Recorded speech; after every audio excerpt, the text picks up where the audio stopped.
What happens when purpose pulls you in a direction that your degree did not prepare you for? I'm Shakila Cahoon, your host and author of the upcoming book, The Root on the Rise, Winning from the Ground Up. This podcast is all about the stories, the successes, and the struggles of what makes Vegas more than just bright lights. So let's turn you up. Today's guest is not only a certified board physician, she's also a faith-led entrepreneur, a nonprofit founder, and a proud Vegas native. And she is on a mission to lead people to a healthy lifestyle. Dr. Jade, welcome to Vegas Unmuted. I'm so excited to have you. Thank you so much for having me. I'm excited to be here. Yes. So normally on these podcasts, I just love to deep dive into who you are, right? And my first question is always, how did you become Dr. Jade? What brought you to this space in your life journey? Wow. So I was the kid who, when you asked, what do you want to be when you grow up? The answer was, I want to be a doctor when I grow up, right? Now, I am from Vegas. We moved here when I was 8, but my first 8 years of my life, I was in Chicago. So I was a little brown girl from the south side of Chicago saying I'm going to be a doctor when I grow up, and nobody in my family was a doctor. My mom was a teacher. My dad was a car salesman, and people thought that was like a cute dream, like, oh, sure. Yeah. And my preschool teacher, I tell this story often, actually told me on career day, maybe you should think about other forms of healthcare, consider being a nurse. No shade to nurses, but she tried to talk me out of being a doctor. It was too big of a dream in her mind, right? And so that was my first introduction of, wow, well, when I go to my pediatricians, I love it. I was fascinated. I would ask him all the questions. He had a private practice. And I would just interview him. I loved shots. I was just the weirdest kid when it comes to health in the body.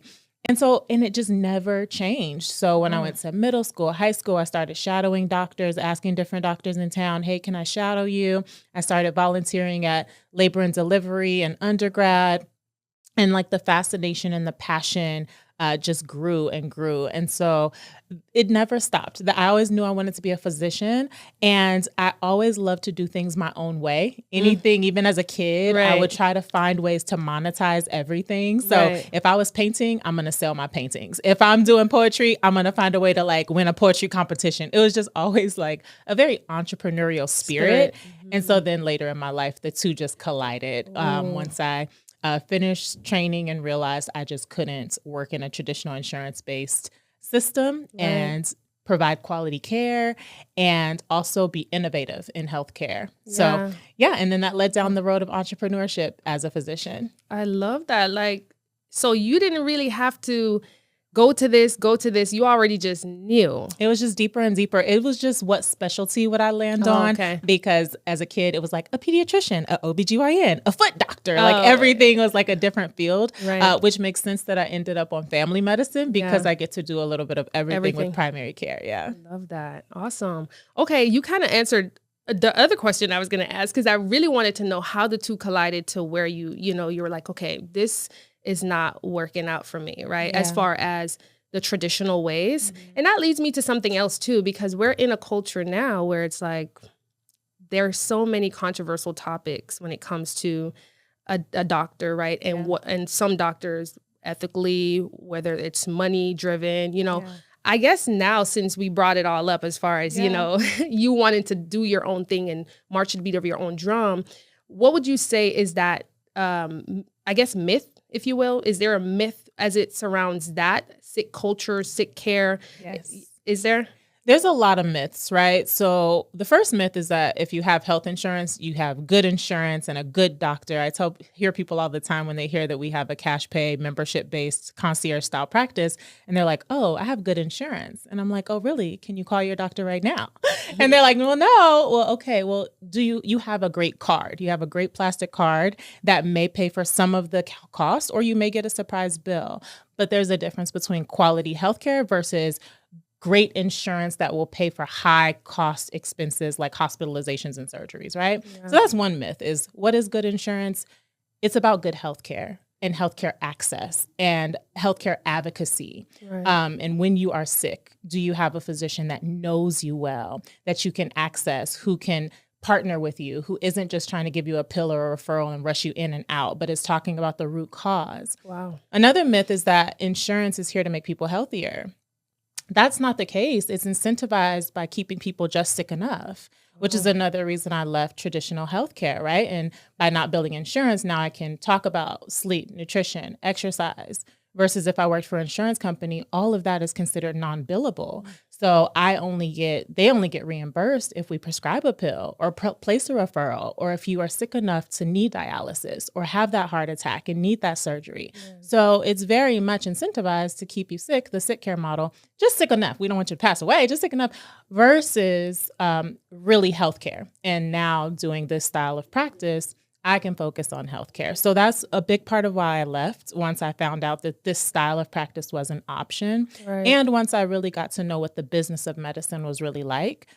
And thankfully, I found out about concierge membership style practices during training. Right. And met other physicians that opened their practices straight from residency. And so I was just blessed to find it in that point of my training to transition in that direction. I love it. Yeah. So you mentioned something earlier.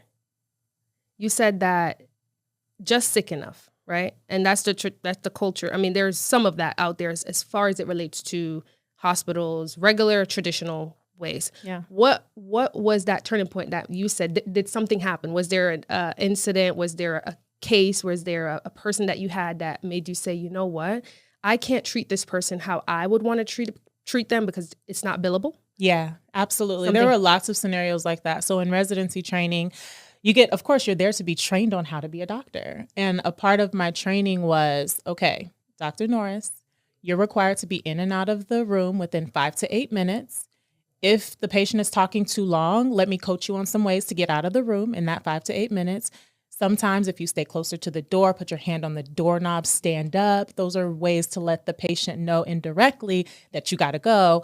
Okay, if they're still talking too much, we'll send the nurse at minute 8 to knock on the door to rescue you.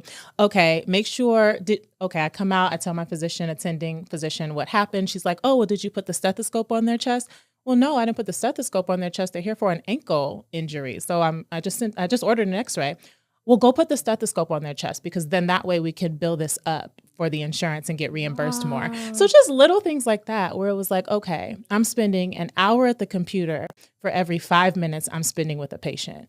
This makes no sense. None of this is for patient care, very little, I should say. And I can't help people get healthier. I would see people for the 3 years of training and their diabetes was just getting worse and worse and worse because of the barriers to quality healthcare. So yeah, just a lot of things. That sounds like a lot of things, for sure. Yeah. And I can see why, because that's one of the things I've always, we hear it all the time, but I've seen it where doctors, and this is not everyone, obviously, and that's why I'm so glad we're able to have this conversation and you being open enough to share some of those things, because I just had a brother-in-law passed away, right, from cancer. Thank you. And he, just one of the things for me was I remember having a final conversation. I didn't know it was going to be the final one. We thought things were going to turn around. And I remember saying, like, so what else are they saying? I was like, besides the chemo and the things. And, it's not talked about enough, I don't think, where it's like, no, like your diet can do something. Yeah. Right? How you move, like all these other variables as it relates to healthcare. And I looked into it even prior to that, where it's like, but they are, because I'm a veteran. And I remember someone saying to me, VA, they're just dope dealers, really. Mm-hmm. They just want to prescribe. Yeah. And truly, I see it as that, in the sense of, I've had a doctor tell me, I said, doctor, what am I going to do to get rid of this sinus? Like I had a lot of sinus and stuff. She's like, just keep taking the medications. And it was crazy to me. I couldn't understand. I'm like, so there's no chance of getting better ever. There's absolutely nothing I can do. Mm-hmm. And there was nothing that was told to me. You got to go dig and get your own research. So I truly believe what you're doing, with those two scenarios that I mentioned is so big and so important, because I feel like it's bigger than just, here, take this. Yeah. And I never want to come off as if I'm saying physicians in the insurance-based practices are bad, because I believe there's lots of great physicians in the insurance-based office or structure that's doing the best that they can within the structure that they're in, right? Yeah. If someone tells you, I will fire you if you're not in and out of the room within 5 to 8 minutes, then you find a way to get in and out of the room within 5 to 8 minutes. And if they tell you, you better do this, if they come in with this and that this is a pill, then you acclimate to what you have to do. I was thankful enough to find a way where I didn't have to do that. But everyone isn't in this situation where they can just start their own practice straight from residency, right? So I wasn't able to be a good doctor in that system. I found myself, having to cut people off. That's rude. People were getting sicker. That's not what I went to 15 years of training for. So I was thankful and blessed to be able to have a different trajectory, but not everybody has that. And I believe a lot of physicians are doing the best that they can in the system they're in, but our healthcare system is very it needs a lot of work. For sure. You think that's just a Vegas thing, or that's just everywhere, like overall? No, it's in our country, right? But Vegas is a little bit worse because we're in not only a desert by climate, but we're in a medical desert. And so there's very few primary care physicians to the population. So the average wait in Las Vegas to get in with an insurance-based primary care doctor is 3 to 6 months. And so if you're sick today and you're trying to get in with a physician, each primary care insurance-based physician has 3,000 people attached to them. It's called your physician panel. So while you're trying to call and make an appointment, there's 3,000 other people trying to call and make an appointment with that same doctor. That's why there's a 3 to 6 month wait. And that's why they double book the appointments and make the appointments shorter and shorter, right? To accommodate for that volume. And so all of that plays into poorer healthcare because now people are going to the emergency room for things they should be going to a clinic for, things that my patients text me for or call me for or email me for and is handled the same day. Other people are waiting 3 to 6 months or 8 hours at the urgent care. So all of this just pours into Vegas being more challenged. Yeah. And so Inspire Primary Care is trying to solve this solution. We are solving the solution by expanding in the more in the private practice. But another myth, you asked about a myth. Another myth is that going private practice, concierge, or membership style means that physicians are just trying to make more money and be more rich or more wealthy. But most physicians actually take a pay cut up front to take the leap of faith into entrepreneurship, and start to learn marketing and, podcast interviewing and all these other skills that have nothing to put it out there, to try and to take a leap of faith and invest in, and with a hope that people will take a chance on a different form of healthcare and understand that the end goal is for us all to be healthier. So yeah, that's another myth, but I'm happy. I'm thankful that over time things have grown and are continuing to grow so we can solve this problem. Yeah, for sure. Yeah. You mentioned faith, taking that leap of faith. So walking us through that, right? I know being a doctor in itself, to get in all those degrees, the things that you needed to do to say, hey, I'm a licensed physician. I know it wasn't maybe like an easy pathway. And I know you're a faith-based person. So what would you say was a moment in your life or in that journey of becoming a doctor that you had to say, you know what, this was where my faith turned on even more? Did you have that, or were you always faith-based? My faith matured as I went away to school. So undergrad, I was at UNLV, pre-med at UNLV, but I didn't get straight into medical school. I bombed the MCAT the first time I took it. I struggled in sciences and math, which people kept telling me, like, think about something else. Like, you're really, I was really great at all the creative things, like, communication and English and Spanish and, anything, dance, like music, like anything that was creative, I was excellent, but I struggled in science and math, and people were like, girl, doctor equals science and math. Like, we might have to rethink this. But God just kept showing me in a white coat, and he just kept fanning the flame of my passion for healthcare, even though it didn't make sense on paper. So my whole journey was a faith walk because it didn't make sense on paper.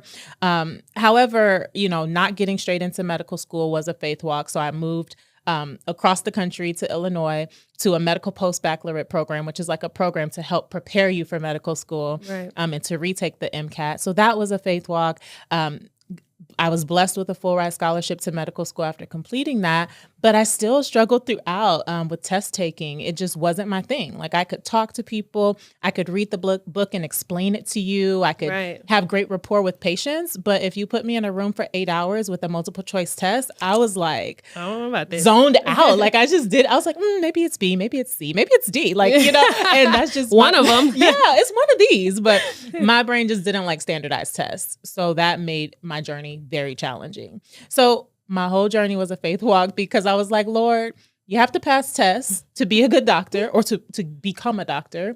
And I don't pass tests well. So the two don't make sense. It's only going to be you. It's only going to be you. And so it is only from him. Yeah. Only him. Yeah. I love that. Because then none of the glory goes anywhere else. And I think that's a beautiful thing. Yes. Like when I can say, listen, I wasn't qualified because look, I'm not good, but here he goes showing me that you're good enough. Absolutely. And I love that too, because he already knew the culture of what it was, right? A lot of times we get these, and it's not to take away anything from anybody who goes and put in that work like you did, but there's more to it. You had the heart posture that he needed for you to do the work that's beyond the money. And I think that's important because a lot of times there's some people who are not in the position to make that decision to say, let me do this way because it's ethically fitting for me. And there's some people who genuinely just don't care. And that's all right. But he knew what he was doing for you. So he positioned you for it. Absolutely. I look back during my journey, I wondered, like, I would pray and I'd be like, God, why are you making this so hard? Why would you call me to be a doctor, but I'm a poor test taker? Like, why would you do this to me? Right. And I thought that along my journey. And now I can reflect back and it's like, okay, the humility that was needed, the resilience that was needed to now be in this season and people are very kind and thoughtful and are quick to say, oh, Dr. Jade, like there was a certain amount of humility he needed to build in me, like where there is no arrogance and there is no, I'm up here. Your nose is up in the air. Yeah. He was like, no, we're going to strip all of that out for where I'm taking you. Oof, so I'm thankful now, but I was not thankful. I was not thankful along the journey. Yeah. That's kind of how it always is. I just love how he does that though. But the beauty in it is having the reflection or being able to look back and be like, whoa, I see now, God, thank you, And even as we're in the moment of something, we can say, well, we're going through this because we know down the line, we can look back and say the same thing. Like, it's all working for our good. All working for I literally said that to my friend. If she's listening, she's going to be watching this. She's going to know. I said that to her this morning. I was like, well, she said it to me, actually. It always, all things are working for our good at the end of the day,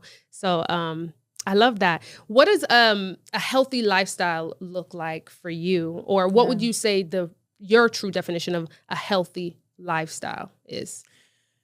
Well, the first thing that's most important to me is my relationship with Christ. So starting my day in my word is important. If I don't, then I notice a difference. But a lifestyle of serving him, trying to have a character of Christ, right? And it's a continuous effort, right? Every day. But that's the first thing. And I know when my mind and heart is centered on him, then everything else, it's working out, right? Like I'm a better mom, I'm a better wife, I'm a better friend, I'm a better doctor. And so that's my first thing. And then after that, it's my body. Because if I'm not getting enough sleep, if I'm not fueling my body with the right nutrition, if I'm not exercising so I can run after my toddlers, then I'm not able-bodied. I'm not equipped. My body isn't ready for what I'm called to do. Yeah. So then that's the next thing. And then from there, everything else falls into place, right? Like my marriage, and being prayerful, praying for my husband, having conversations, tough conversations in a respectful way, and being more patient with my children, right? But if I'm praying about those things, it all just waters down. So really it's about filling my cup so that it overflows onto other people instead of trying to pour from an empty cup. Ooh, yeah. Wow, that was chills, girl. That was a lot, like all of it, and it's so well structured in how he does what he does, which is gives you all you need. That piece really do come in, and you feel it.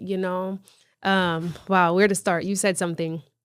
The fact that you're able to see what he does in your life, or feel the difference, or see the difference put in him first, is so big, and it's also so big to hear what you just said with a person of your status and all that you do, because I feel like the world is so fixated, right? Society will teach you, but God teaches you differently. Yeah. And the fact that, chills, the fact that you just said all that you just said is not common.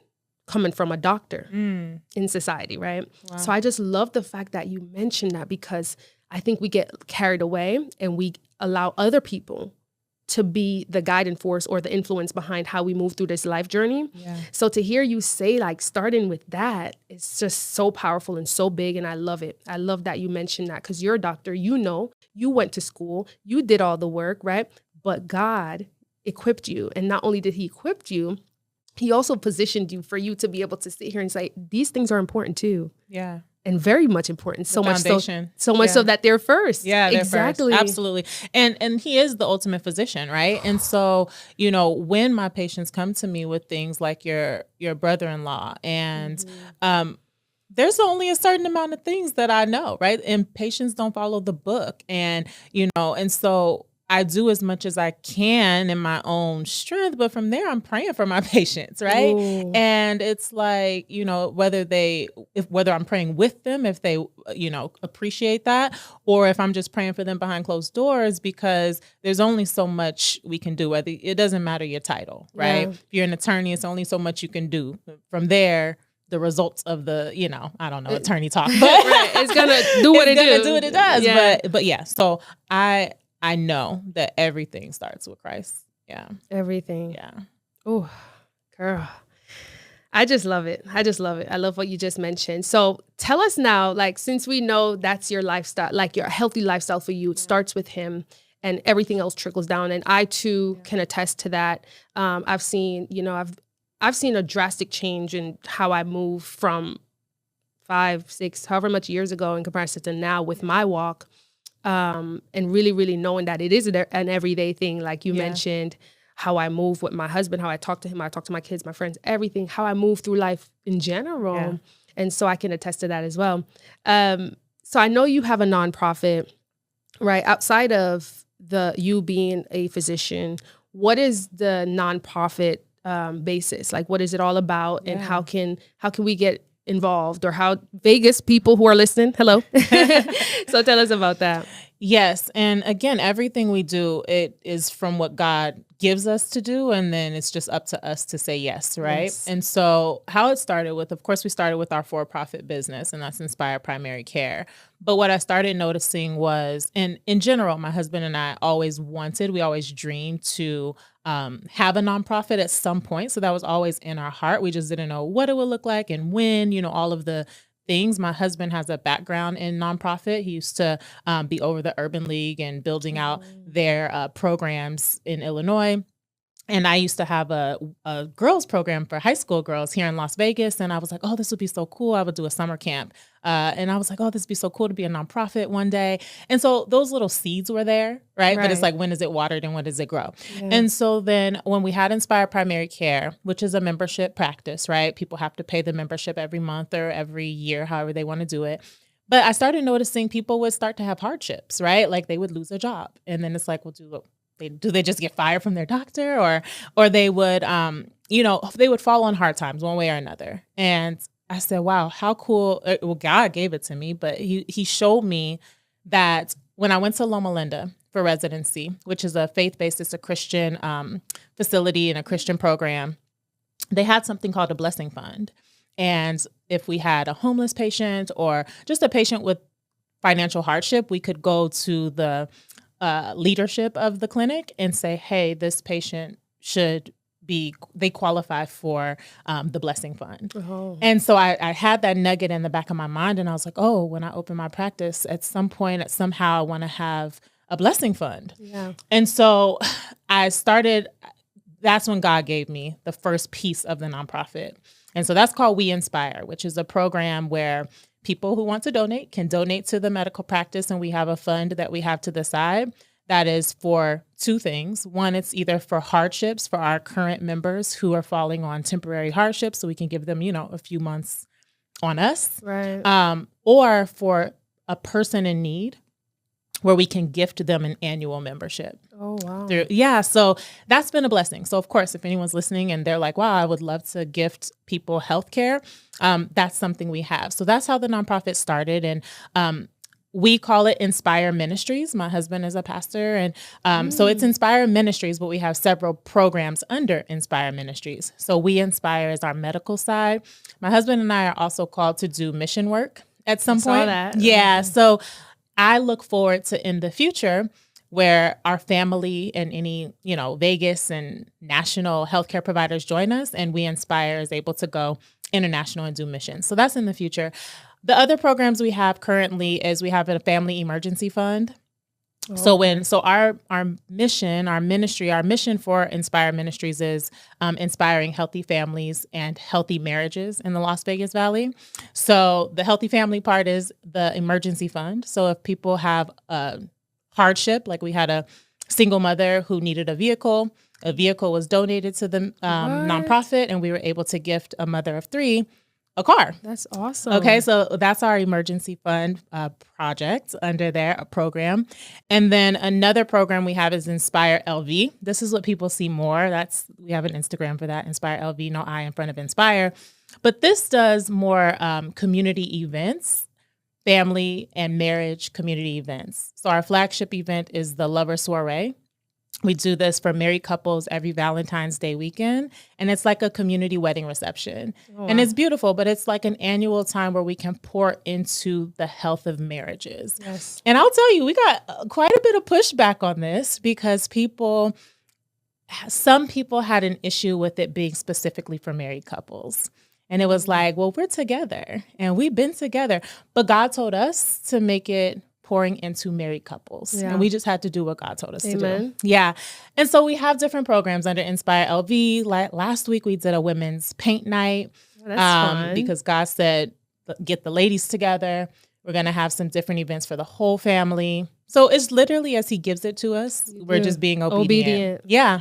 Yeah. And that word is so important. Mm-hmm. Listen, because that's the foundation of everything. You surrender, and now you be obedient to what it's being told, even when it looks crazy or scary. Exactly. Exactly. So those are our major programs under it, and it'll keep growing and developing as he leads. Yeah. That's beautiful. And being a Vegas native, did you find that easy to kind of do, or did it still have its challenges to get people to see what you're doing, come a part of it, be a part of it, and you know what I mean? Or was it kind of easier for you? I think everything is always both, right? Because first of all, I had to say yes to God, even though I'm like, well, wow, a community wedding reception? Like, what do you mean? Valentine's weekend, lover soiree? Like, what if no one shows up, God? Like, here we are putting a down deposit, because before people donate to a nonprofit, you are donating to the nonprofit, right? And so the self-funded initial aspect is like, Lord, okay, I'm booking a wedding venue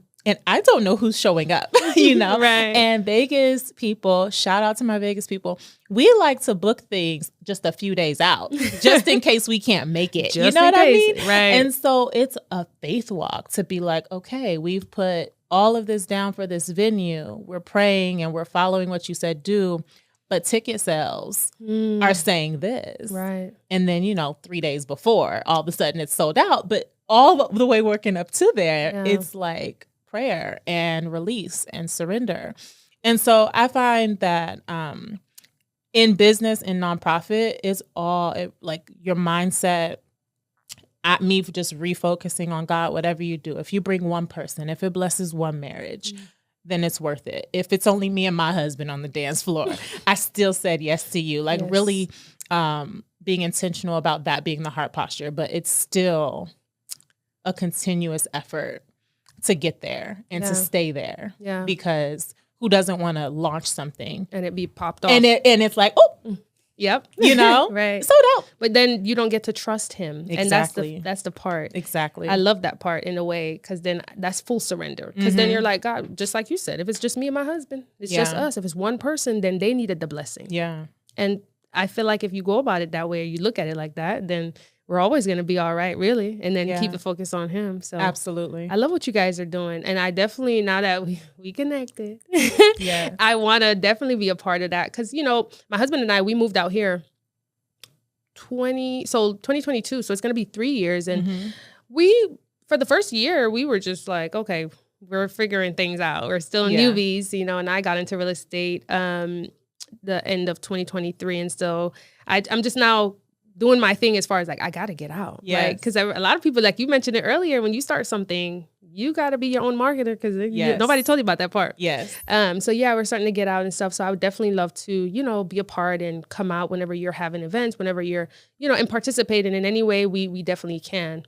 We would love that. So the third annual Lover Soiree is going to be Valentine's Day weekend again, 2026. We're going to do it on the Friday. So I believe that's the 13th. So of February. So we're excited. And same thing, like every time we do it, I'm like, God, are you calling us to do it again next year? And he's like, yes. Yes. So I'm like, okay.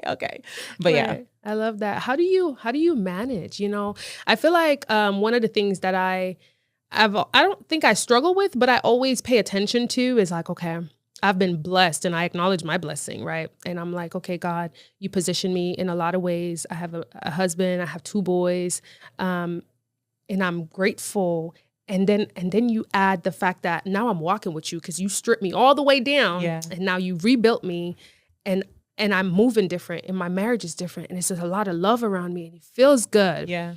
And I'm like, okay, I have this business, and I still have to keep you first. How do you? What's like? I don't know if you have a nugget or something like that you can say that you know you do to keep it all grounded, to never lose sight, you know, because the world gets real noisy, and then you're like, I got to do this, God, but I want to make money, but I got to be obedient. So yes. Sorry, I know that was a lot, but like no, you know, from the personal balance side, it's giving myself grace, realizing I am doing the best I can. And there are times where my husband's like, you are killing it. And then there's times where he's like, honey, you're on the phone a lot.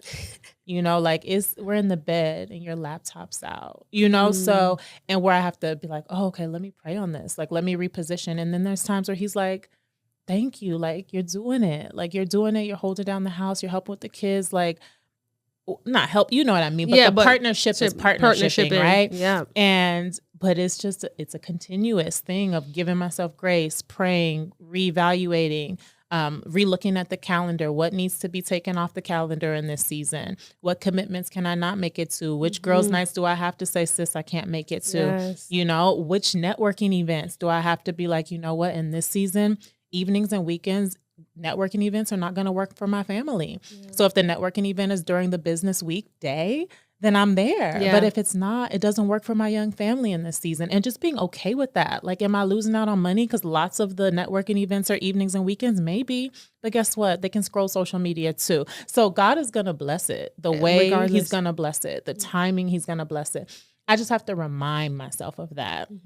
Because I'm the person who likes to plan something, know the details, and it just work out the way I put it on my paper. And that's not how God does it at right? all.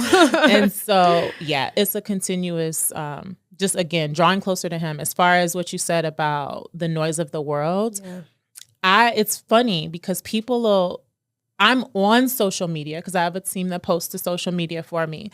And so I'm on social media, but I'm not on social media, right? Meaning I'm intentional about compartmentalizing my scroll time.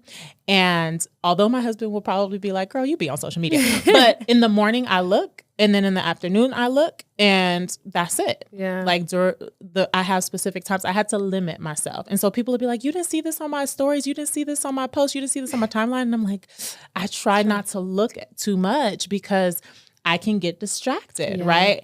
And it's important for me to turn down the noise of the world so I can hear God more clearly. Right. So all of that is just spiritual growth and maturity, which we're all on a journey, and I'm still on a journey. So I learn what I need, and then I try to apply it. I love it. Yeah. That's a great answer. Just a few more. I just wanted to know, like, you having all that pushback, right? I feel like one of the most prestige jobs, career, if you will, is being a doctor in our society. Like, there's people that engineer, doctors, one of them, you're up there, right? Sure. And you had so much pushback. I guess for someone like us, you know, I always mention this, but someone who, you know, might be listening, who might have heard that pushback or might have heard, you know, maybe think about, like you said, something else. What would one advice be for that person to if they aspire to be a doctor? But I'm going to tell you a story to answer that question. Yes, Quick story. So my first medical conference was at UNLV. We hosted a national medical conference at UNLV. I was so excited. Now, in my pre-med classes, I was typically the only Black person or the only Black woman. I would be like one Black person, maybe 2 or 3 of us out of a sea of primarily white students, right? Nothing wrong with that, but I had to adjust to that and get used to being the only in the room. So that was already a little intimidating, but I'm like, ooh, this is a national medical conference. So I just knew I was going to see some more diversity in the room, right? So I walk into the medical conference and it's just me. It's just me. There's no one else that looks like me. And looking back, I don't know if people truly weren't talking to me or if I had so much negative talk going on in my mind that I was the one who was awkward and so it didn't feel comfortable. But in that state back then, I thought, no one's talking to me. They're looking at me like I don't belong. Oh my gosh, they're talking to each other. But when I come over, they stop talking. Wow. And it crippled me in that moment. And I didn't physically ran out, but I walked out to the bathroom and I cried. And I called my grandma and I was like, Grandma. And I told her what happened. I was like, nobody looks like me. They think I don't belong. They won't talk to me. And she said, okay, I'm going to give you 1 more minute to get your tears out. And she was like, now wipe off your face, go out there and finish that conference. You belong. You're going to be a doctor and they're going to have to get used to it. Ooh. And so I looked in the mirror and I wiped my face. And I was like, my grandma said I got to go back. Yes. And I went back and it was just a lesson I needed in that time. Yes. Like, baby girl, get used to this. Yes. The rooms may not get more diverse, but you have to walk into a room comfortable in your own skin, knowing you belong, knowing God called you to be there. Yes. So it doesn't matter. Exactly. The next season, God called me to a very rural medical school that was even less diverse for medical school. And again, I'm surrounded by Confederate flags. I'm from Vegas. I'm not used to that. Wow. You know, all of my classmates, most of their parents were farmers. And they're like, how did you get here? And, you know, are your parents doctors? You know, that was their favorite question. And I had to get used to that. And so I know God took me through these different seasons and tests because now when I walk into a room, there's no arrogance.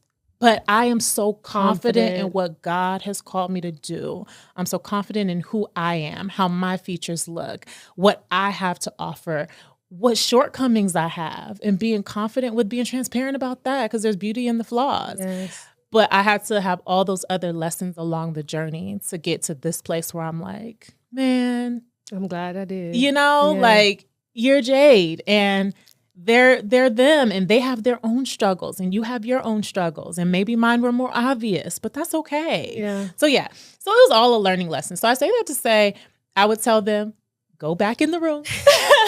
Wipe them tears.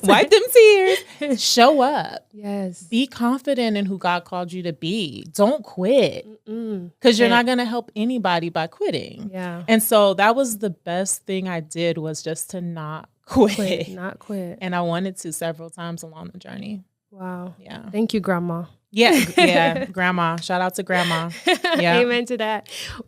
So where can people find Dr. Jade? Yeah. So Instagram is the platform I'm on the most. I just said on the most. But that's where I'm at the most. I do read everything. I do look at the DMs and all of that and respond back. So it's at Dr. Jade MD. Our nonprofit is Inspire LV, no I in front of Inspire. And our practice is Inspire Primary Care, no I in front of Inspire as well. So that's where I'm at. Our website is inspireprimarycare.com, no I in front of Inspire. And, but yeah, Dr. Jade MD is a simple place. It's the hub of all the different places. Mm-hmm. And you have actual physical location for? Yes. Yep. Okay. Our practice is southwest off of 215 in Rainbow. Okay, guys, you got that. Yes. All right. So I guess my final question that I love to ask every guest is, how does it feel to be unmuted? Oh, I love it. I love it. It's just nothing like being in a season of being your most authentic self. Oh, yes. I love that answer. Yeah. All right. Well, I've been working on my intro for the past since I've been doing this, and my outro. I finally got the intro down. Okay. So here's the outro, guys. And just like that, another voice unmuted. See you guys on the next episode of Vegas Unmuted.